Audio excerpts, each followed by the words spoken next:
Views expressed on this program are those of the hosts, guests, and callers, and are not necessarily those of this station, its management, or other advertisers. You're listening to Transformation Talk Radio.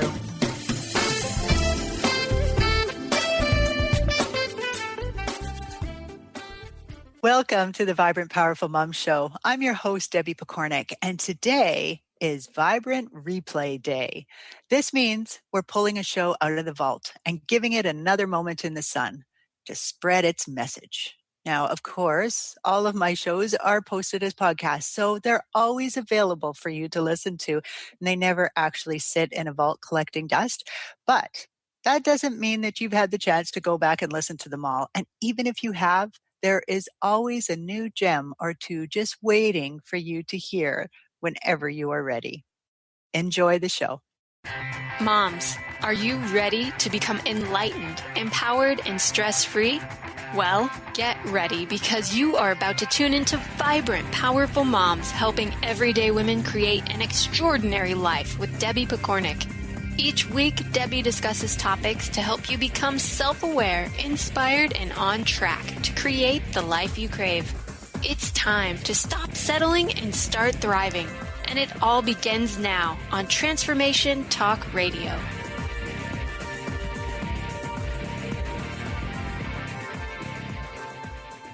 This is Debbie Pokornik, host of Vibrant, Powerful Moms.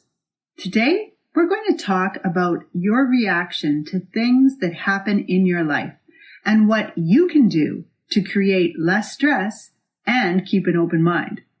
This is an important topic for you to be aware of because it's quite likely that unless you are already really tuned into this, that you spend a lot of time and energy trying to control things that really aren't yours to control, like the behavior of other people, including your children, rather than using that energy to control the one thing that really is up to you, your response. It also influences how much stress affects you and, how negative that stress is, how easy it is for you to regain control in the heat of the moment. Let me show you what I mean by using one of my favorite parables. So if you've ever heard me present at an event, then you have probably already heard this story.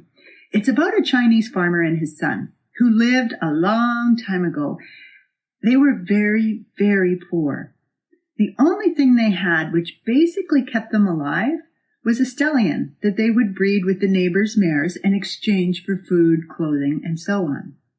One day, the stallion jumped the fence and ran off, and the neighbors all came over. "Oh, this is terrible. This is very bad." To which the farmer replied, "Maybe good, maybe bad. We'll see."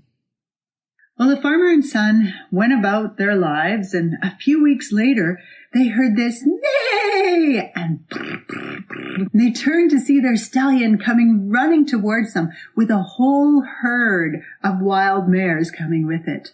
So the farmer and son opened up the gate to the corral, and in went the horses. They closed the gate, and the neighbors all came over, and they went, "Oh, this is good. This is very good."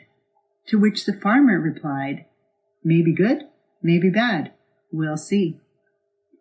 Well, the farmer and son went about training these horses, and one day the farmer's son was thrown off the back of one of the mares, and he hit the corral fence and broke his femur bone. That's the main bone in his leg, right in half. The neighbors all came over. "Oh, this is bad. This is very bad." To which the farmer replied, "Maybe good, maybe bad. We'll see." Now, recovering from a severely broken leg is not easy, but the farmer and the son worked at it, and eventually the son was able to walk again with the help of a cane. One day, there was a knock at their door. It was the Imperial Army, recruiting every able-bodied young man to fight in a war they would end up losing. The farmer's son was spared because of his leg. I love this parable because to me it clearly shows a very important point. There's nothing good or bad about anything that happens in life. In other words, events are neutral.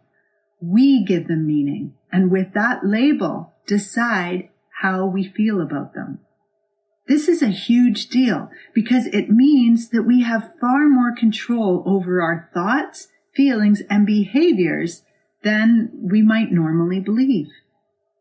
Now, just for the record, in case you're still thinking about the parable, I want you to understand that I'm not saying that by allowing events to be neutral, it means everything will go in a positive direction in life. We grow and evolve through adversity. So it's a natural part of our journey. It needs to be there. If that story had been real, I'm sure there would have been times when the stallion was missing or after the son's leg was broken, when other challenges arose. By allowing events to be neutral, you will find it easier to deal with all challenges because you're holding on to your power rather than giving it away to the event. Let's take this and apply it to something in your own life. Think about something that has happened in the last few days or week or whatever that you labeled as bad, and you still believe that it's a bad thing. So maybe it was your flat tire in your car, or maybe you got in a fender bender, or maybe your child threw a tantrum in the middle of the grocery store, or maybe you missed the finale of your favorite show and the PVR, DVR, whatever, didn't do its job. So I'm going to give you just a few seconds to think about this. If you need more time, feel free to pause the audio. Now, think about how that situation made you feel specifically. Were you maybe angry, embarrassed, frustrated, disappointed?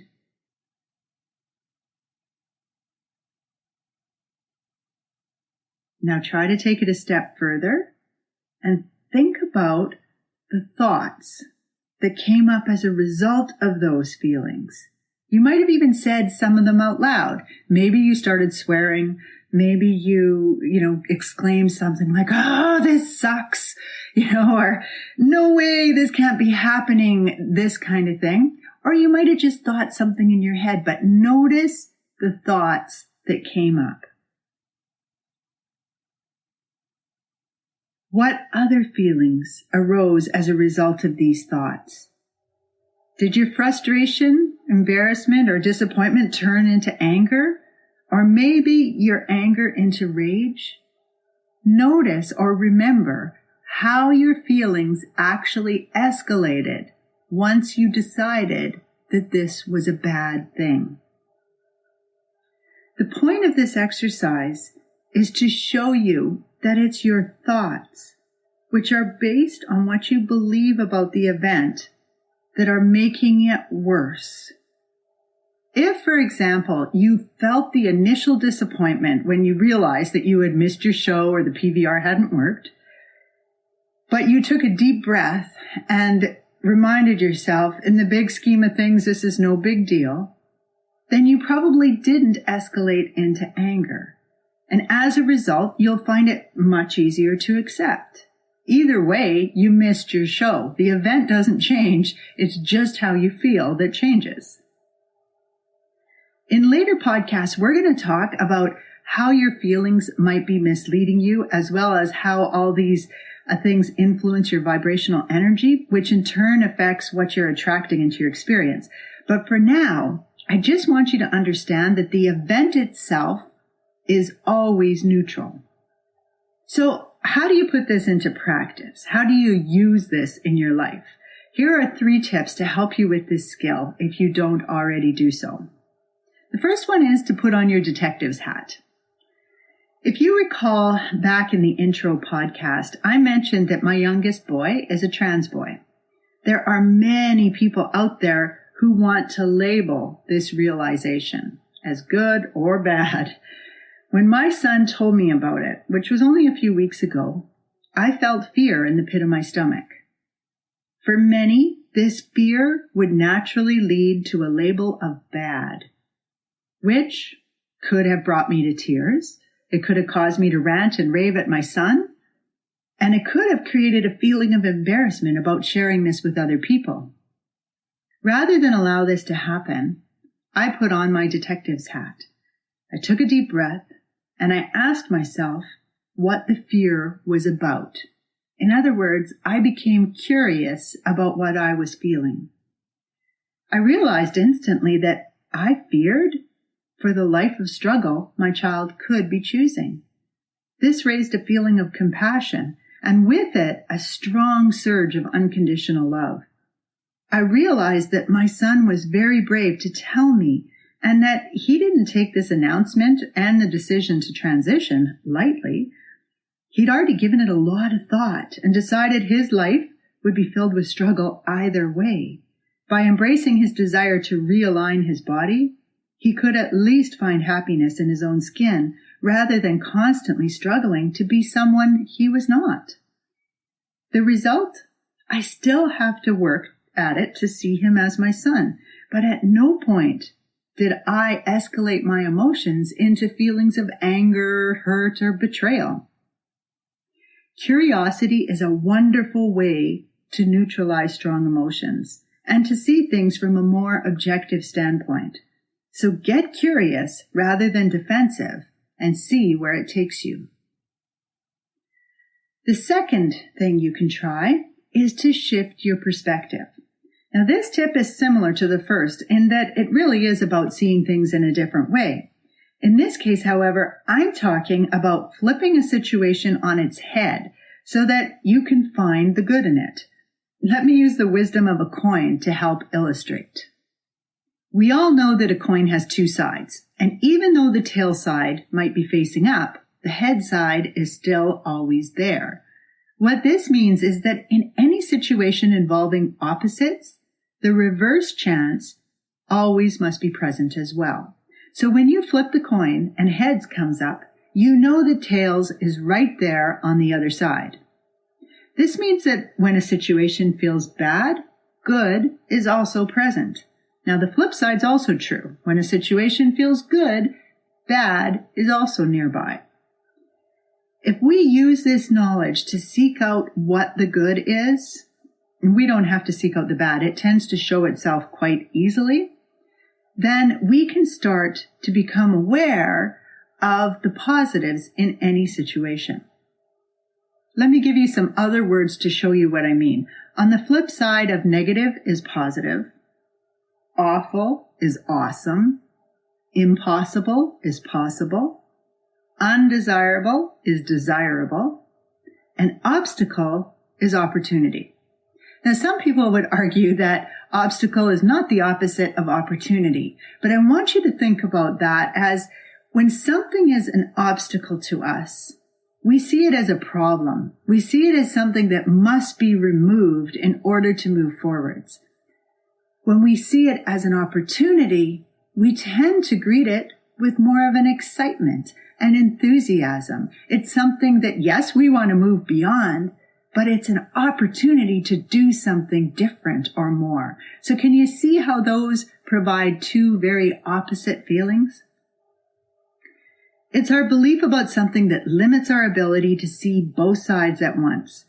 I urge you to start prying open your mind. If you tend to see things as more black and white, which are also opposites, and most of us have been trained to see things that way, then actually take out a coin. Or if you don't have a coin, that's fine. Just take a piece of paper and write opposites, whatever opposites you want to use on either side. Then challenge yourself to debate both perspectives. The more you do this, the easier it will be for you to remain objective, to destroy limiting beliefs, and to open your mind to a variety of new information. The third tool that I want to give you is to train your brain to net the positives. Dr. Rick Hansen is a psychiatrist, and he wrote a book called Hardwiring Happiness. And in it, he talks about the fact that our brains are actually wired to remember the bad and let go of the good. In fact, he likens it to Teflon and Velcro, where he says your brain is like Velcro for the bad things. So they just stick and they don't want to let go. And it's like Teflon for the good things. So the good things just zip on through, into the pan, out of the pan.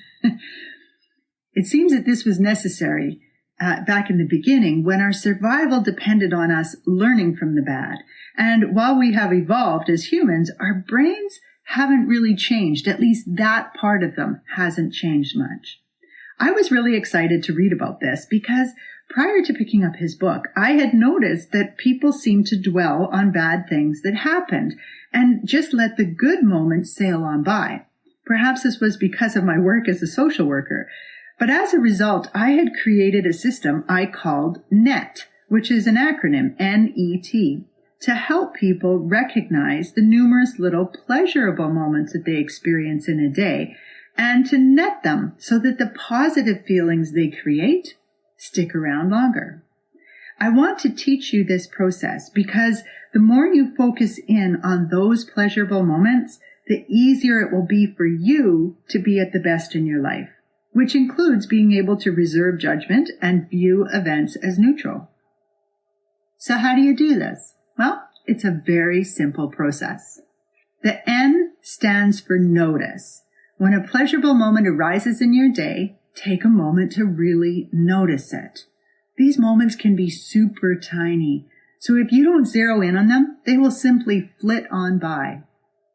Some examples of pleasurable moments for me are things like the sun shining on my face, laughing with somebody, especially when it's a really good belly laugh, cuddling with my dog, or in this case, it's often my granddog, talking with a friend, where you have that really great, easy, fun, flowing conversation, sitting down with a fresh cup of tea, or right now I'm really into that bulletproof coffee, which is quite delicious, I should say. And so sitting down and enjoying that. Finishing a presentation. When I've just finished doing a presentation, I have this wonderful moment when it's first done of completion and satisfaction. Even noticing things like a beautiful flower or a sunset, a sunrise, a bird that just flies by and is looking gorgeous, eating a piece of really dark chocolate, or any kind of food or fruit that really tantalizes my taste buds, even hitting a string of green lights all in a row. The point I want you to get is that these are all simple little things that we all have every day of our lives, even on the really, really bad ones. So the trick to noticing is to allow yourself to become really present in that moment. Forget about your to-do list. Let it go. Block out any other distractions and just fully immerse yourself in that particular moment. The E of NET is to expand the emotion. This is where you want to shift your focus to how this moment makes you feel. Now, you might feel grateful, content, relaxed, lucky, excited, loved, turned on, whatever you happen to feel. You want to focus in on it. Now, this is a bit tricky if you really haven't paid much attention to how you're feeling, and if you don't have a lot of words for feelings beyond happy, sad, excited, mad, and so on. So you'll have to work on that if that's the case. But tuning in to what you're feeling and then locating it in your body. Now, don't worry too much about this, but typically what you're feeling will be somewhere from the heart down to the top of your legs. All right. That's the trunk of the body. And so typically that feeling will be somewhere in the trunk of your body. So don't worry too much about exactly where. Just focus in on it best you can. Put your hand somewhere on your gut, as close as you can to where the feeling is, and then expand the feeling. So if you're feeling grateful, just feel like that grateful feeling is getting bigger and bigger in your hands. You can even move your hands out like you're filling a balloon, and that will help you to create it. You can close your eyes to do this, or you can keep them open. It's completely up to you. The more you practice this, the easier it will become, and the easier it becomes, the more you will tune in to these kinds of feelings and notice when they come up. The third piece of net is the T, which is to tie it down with thoughts. The thoughts you have about any event, especially when they're coated in strong emotion, help you to embed it in your memory. So come up with thoughts that fit the moment and then just tie it to that memory. Now, in my mind, I actually picture little kites. I'm not sure why. That's just how I created it. So I see these little kites, and on one of the kites it might say, "What a great day. I love my life. Oh, I'm so grateful for this moment. My child is so precious to me." Because you're doing this in a moment of expanded emotion, it doesn't take a lot of thoughts. So add in as many as feel right for you, and you're done. This whole process doesn't have to take more than a few seconds. But the more you do this, the more you will attract these kinds of experiences to you, and the easier it will be for you to hold on to them. This might not seem like a big deal, but in reality, it can be the difference between neutralizing a bad day and believing that your life sucks. So there you have it. 3 things that you can do to help you bring more neutrality into your day, which might just allow you to utter the phrase, maybe good, maybe bad. We'll see. It also can help you to open your mind, allow you to be at your best no matter what the circumstance, and so on. So play around with these. Have fun with them. Let me know how you do. I love feedback and would love to hear how you do with this. Plus, if you give me feedback, you might find it ties in that moment for you. With much respect for you and the journey that you're on, this is Debbie Pokornik wishing you a vibrant and powerful day. You've been listening to Vibrant, Powerful Moms with host Debbie Pokornik. If you've enjoyed this show, please give us a shout out and leave us a positive review. To find out more about Debbie and her sisterhood of Vibrant, Powerful Moms, visit empoweringenergy.com. That's empowering with letters NRG.com.